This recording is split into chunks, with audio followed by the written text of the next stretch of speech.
your trypsin inhibitors are small peptides or protein that inhibit the enzyme trypsin. So basically, what it's doing is slowing down your protein digestion and digestibility. So basically, you are not efficient by breaking down those into small peptides and being digested and being available for animals in general.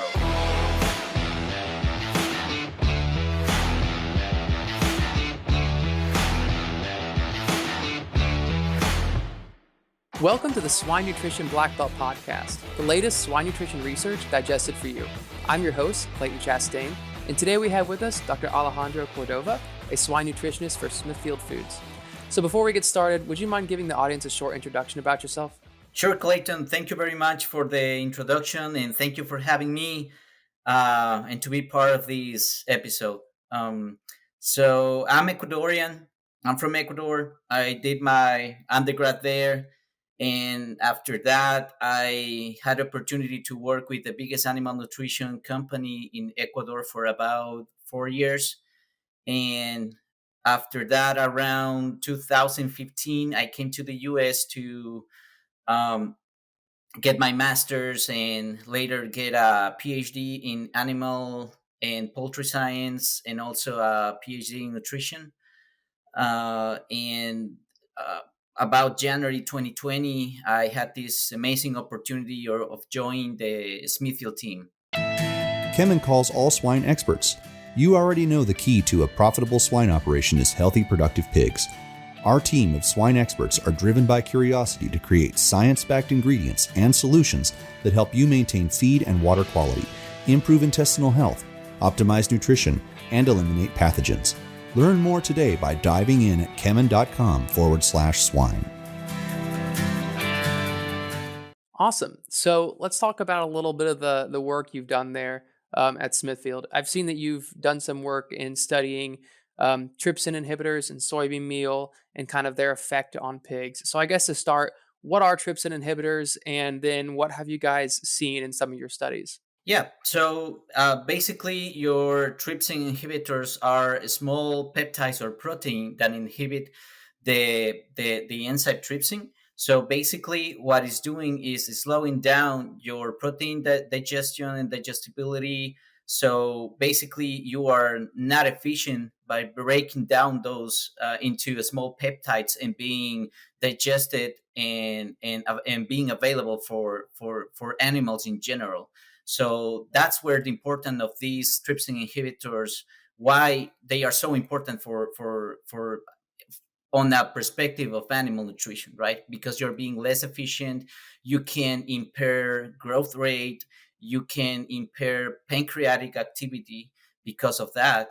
So basically, and especially in young animals, as their GI tract, as their gut is an immature gut, then normally you will see bigger impacts, negative impacts in those animals. Gotcha. Yeah. So following up on uh, the two trials that we run in the company, and probably this is one of the big opportunities of being a big company that probably in the US or one of those operations that uses extremely big amounts of in volumes of soybean meal. So what we did in 2020 and we repeated in 2021, we basically collected samples of soybean meal ranging in different crude protein levels, starting 44, then 45, 46, 47, and higher than 48. And basically, we try to characterize the different nutrient profiles for those soybean meal levels. So we collected samples from all over the U.S. because we have operations in the Midwest, in the East, and the West side of the U.S.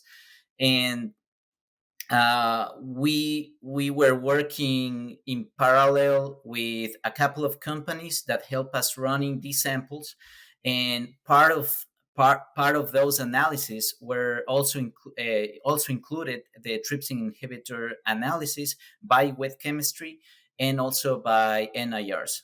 So it was, I think that for both years, I think it was a pretty complete type of a study that helped us to have the big picture of what we are dealing in terms of variation in energy levels, in total and digestible amino acids, and trypsin inhibitors for our suppliers. Gotcha. So we've kind of talked about, and you mentioned as well, why the trypsin inhibitors um, have a quite a negative effect on pigs. So, what nutritional strategies or other management strategies have you found to be effective at kind of deactivating or lowering the effect of those trypsin inhibitors? Yeah, so one of the main strategies, and depending where you are in the industry, if you are in Latin America, Brazil, or in the US or in Mexico, or even independently on that, one of the main strategy is to kind of limit the maximum inclusion level of soybean meal in those first two feeds in the nursery in the nursery phase. That's kind of like one of the strategies that is widely used among nutritionists, but depending on that inclusion level of soybean meals, we could be losing some important economic opportunities that if you are, for example, a big operation of a mega producers, and in the US, we have at least more than 10 mega producers in the country. So that will have some quite important impact, economic impact. So that's why it's so important to try to understand this variation in trypsin inhibitors and amino acids and energies. Gotcha. Another nutritional strategy that is also used is the usage of exogenous enzymes such as carbohydrates and also proteases.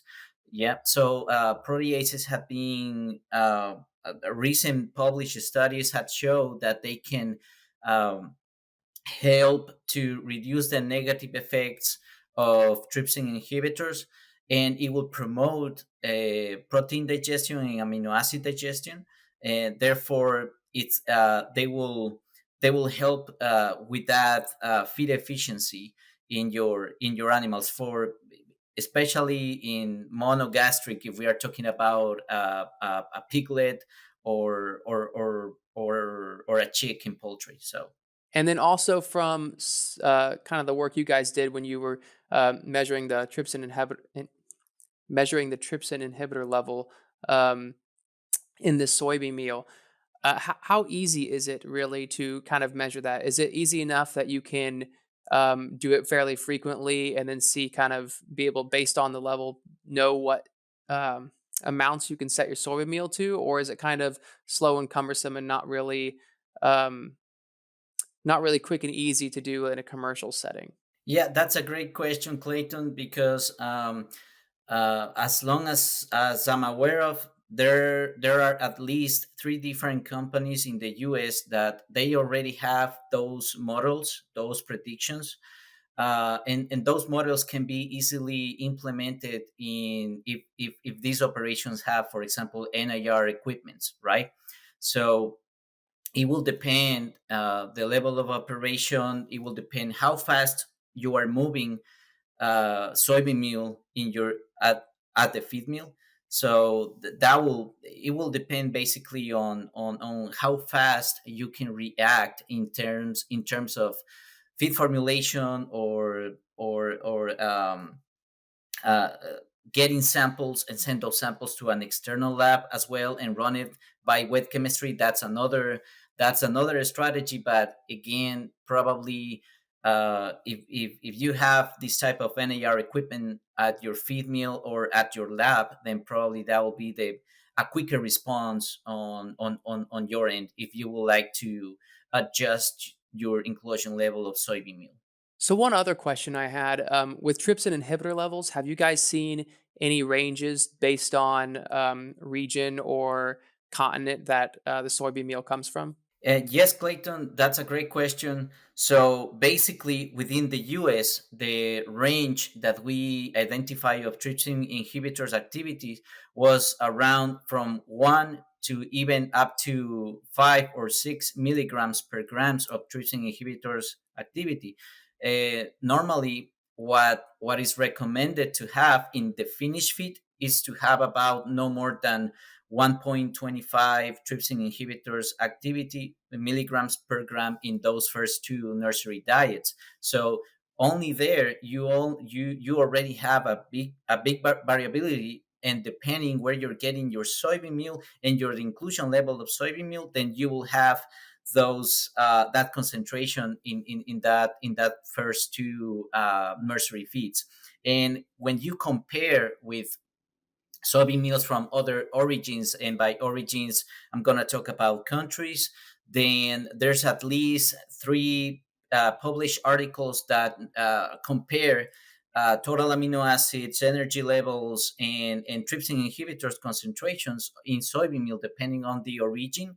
And it's you can observe that for other countries and in other regions, the assumption is that you are going to find a higher trypsin inhibitors activity in those soybean meals. So what it was pretty interesting is that from the published reports and from the published data that is available in the journals for soybean meal from the US, you will find a maximum level reported of about 3 milligrams per gram of trypsin inhibitors activity. But what it was really interesting on our end, and in the couple of studies that we run, is that the maximum level that we found was up to 5 milligrams per gram of trypsin inhibitors activities. Gotcha. Well, I believe that's all we have time for. So thank you again for coming on the show and sharing all this with us. Thank you very much, Clayton. And I would like to thank also our QA supervisors, which they were the main people that were involved with this study. They were helping with the organization of collecting data and submitting those samples to these other companies that help us with this analysis. So I really wanted to thank our two lab supervisors, 𝗟𝗶𝘀𝗁 and Eddie Ross. And to everyone else, thank you for listening to the Swine Nutrition Blackbelt Podcast. Please visit us at 𝗦𝗽ici𝗁𝗀𝗃𝗃𝗏.com, and don't forget to subscribe to our podcast channel so you won't miss out on the next episode. See you next week.